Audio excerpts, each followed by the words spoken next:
శిక్షించేది మీరే మీరే మీరే నిర్ణయం తీసుకోవాలా. ఏమవుతున్నదో ఈ కేసు ఎడిపోతున్నదో ఎవరికి అర్థం కావట్లే.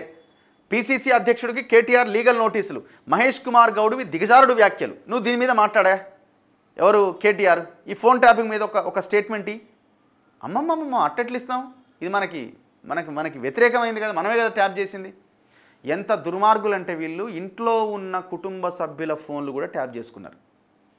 సంతోష్ రావు చెప్పాలి దీని గురించి. ఆయన మీదనే ఉంది ఈ ఆరోపణ. దొంగ యూరోప్ కంట్రీస్ అక్కడక్కడ తిరిగి మళ్ళీ హైదరాబాద్కి వచ్చిండు. వెరీ క్లియర్ అండి. అక్కడి అంటే మాది ఇదేం పెద్ద మాస్టర్స్గా చదవాల్సిన అవసరం కూడా లేదు. దీంట్లో పెద్ద ఇన్వెస్టిగేషన్ చేయాల్సిన అవసరం లేదు. కాకపోతే ఏంటంటే ఎవడెవడైతే ఆ పని చేసిరో వాళ్ళ చేత ఒప్పించాలి. ఆ పనిలో సిట్ ఉన్నది. మనకి అవుట్కమ్లోనే మనం ఈజీగా పేపర్స్ చూసినప్పుడు అసలు ఈ ప్రణీతరావు ఎవడు అని తెలిసినప్పుడు ఈ ఎస్ఓటీ ఎవడు ఏర్పాటు చేసిన దాంట్లో క్లియర్గా మనకు తెలిసిపోతుంది. బీబీ నగర్లో ప్రణీతరావు పనిచేసిన దగ్గర నుంచి ఎస్ఐబి డిఎస్పీగా చేరేంత వరకు మొత్తం అండర్ ప్రభాకర్ రావు ఆధ్వర్యంలోనే ప్రణీతరావు వ్యవహారం నడిచింది. ప్రమోషన్స్ ఇచ్చిండు. ప్రణీతరావు బ్యాచ్లో ఎవరికి రాని ప్రమోషన్ ప్రణీతరావుకే ఇచ్చిండు ప్రభాకర్ రావు. ఎట్లొచ్చింది? ఎట్లా సాధ్యమైంది? 2021లో ఎస్ఐబిలో డిఎస్పీగా ప్రమోషన్ అడిగినప్పుడు రిజెక్ట్ చేసిన గవర్నమెంట్ 2022లో మళ్ళీ ప్రమోషన్ ఇచ్చింది.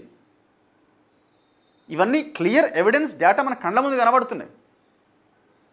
ఇక వాడు మొత్తం సిస్టమ్స్ హార్డ్ డిస్క్లు అన్ని సీడీలు అన్నీ తీసుకుపోయి మూసీ రివర్లో పడేసిండంటే ప్రభాకర్ రావు తెలియకుండానే జరిగిందా? అంత జరిగితే మరి వాడు అమెరికాకి ఎందుకు పారిపోయిండు? పేరు క్యాన్సర్ అంటున్నాడు. ఇవాళ చెంగుని ఎగురుతున్నాడు, అటు ఇటు వస్తుంది, నవ్వుకుంటూ వస్తున్నాడు. ఫస్ట్ రోజు బాగా నవ్వుకుంటూ వచ్చిండు. రెండో రోజు నుంచి మళ్ళీ అంతా కింద మీద అవుతుంది వ్యవహారం. ఎందుకంటే మొత్తం అంతా డేటా అంతా బయటికి తీసి ఆధారాలు ముందు పెడుతున్నప్పుడు ఏముంటుంది?